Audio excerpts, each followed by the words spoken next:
This is Barry Belosis, one of the musculoskeletal radiology fellows at Stanford University. 24-year-old with left ankle injury, with concern for proximal fibular fracture. The patient in this case presented with a proximal fibular fracture after an ankle injury. A follow-up radiograph 6 weeks later demonstrates bony bridging suggestive of healing. When dealing with ankle injury, there are things we need to consider. For example, the Mason-Eve fracture. This refers to a combination of proximal fibular fracture with associated ankle injury or an unstable ankle injury. When we see an isolated medial malleolar fracture, such as in this case, make sure we also check the proximal fibula for any fracture. An isolated posterior malleolar fracture may also be associated with proximal fibular fracture. Or painful or swelling on the medial side, such as in this case, without fracture, but we can see widening of the medial clear space.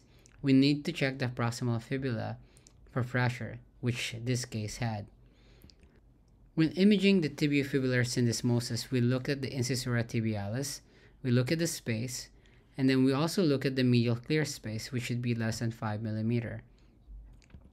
There are different types of ankle fracture classification, but the most commonly used are the Dennis-Weber and the Logue-Hansen classification.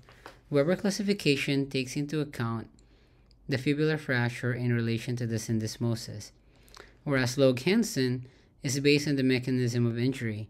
The first term refers to the position of the foot at the time of injury, either supination or pronation, and the second term refers to the direction of the deforming force, such as either abduction, adduction, or external rotation. This is a simplified version of the Weber and Logue-Hansen classification and not comprehensive. Weber A refers to infrasyndesmotic or below the syndesmosis fracture and correlates to the Logue-Hansen supination adduction injury.